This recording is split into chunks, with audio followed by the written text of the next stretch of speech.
the second one, as I mentioned, was this idea of the filter bubble. In a sense, we are here in a bubble. We're all interested in privacy and data. And if you walked out of this room and started to talk to people outside here, you'd find that perhaps not many other people are that interested in it. So we, within this room and within this sort of conversation, we self-reinforce the types of things that we're talking about. And that's the filter bubble, the idea that by virtue of these tracking technologies and profiling, our profile is being created for us and delivered to us in a way which we have no influence over, and which means that we effectively start to live in an echo chamber where our views are simply reinforced over and over again. There's two ways also I see this happening. I mean, obviously there's the search engine optimization industry, which makes a living out of actually doing this, of optimizing our web experience so that their customers can keep you in that bubble.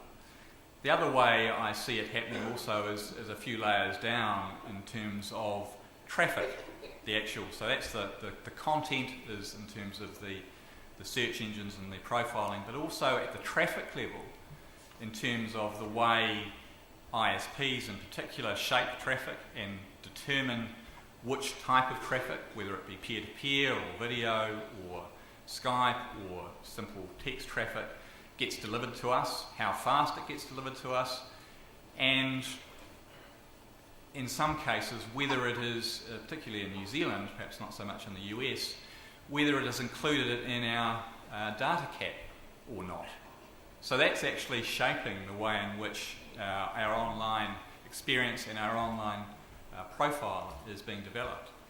The interesting thing about this is that if this had happened 100 years ago, or when it did start happening 100 years ago with mainstream media and traditional media, there was an uproar about it. The idea that we would have these gatekeepers who would determine what would be delivered and would be able to aggregate the various channels together and control effectively our whole media experience, created laws which stopped aggregation of ownership of media, created laws which imposed ethics on mainstream media, and created effectively, eventually, our privacy laws.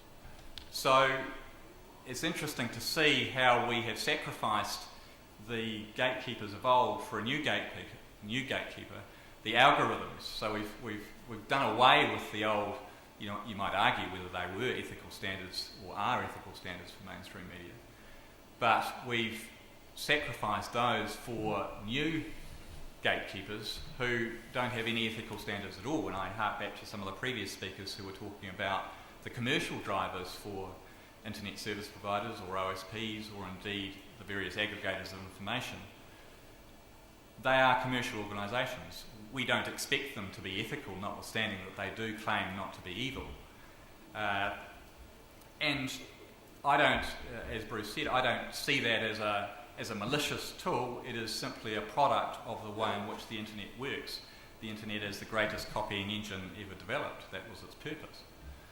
So there is that, and with that comes these issues of a lack of transparency, the aggregation of control.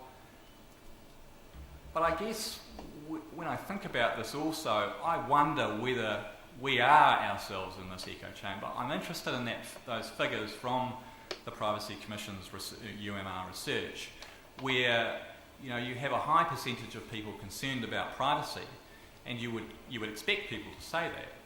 But you have this even higher percentage of people who use Facebook. Now, I'm not bagging Facebook for a minute, and they are making huge efforts in terms of privacy, as indeed many other online providers and platform hosts are. But the reality is that people who use Facebook are sacrificing a hell of a lot of their privacy, just by virtue of using it, even with most of the privacy settings fixed on. So there seems to be this disconnect there, and I wonder actually whether, when we're talking about this, we are talking to ourselves, whether in fact the populace really give a two hoots about it. they are actually prepared to use these products without really caring too much about whether they are sacrificing privacy, without really understanding it. And yes, you can talk to people about it, but the eyes very rapidly glaze over, I'm afraid. So I hate to say that to the Privacy Commission, given all their good work, and I probably won't ever be invited to these sorts of things again. But that's where I get to, and I wonder also whether to take something out of Bruce's book, which I see he's got sitting here, whether in fact that is the norm, whether in fact we in this room are the outliers, the defectors, as you might call them, Bruce, whether in fact the social norm is that privacy is not so important and that we're quite prepared to allow our profiles to be productised and commoditised online. I hope not.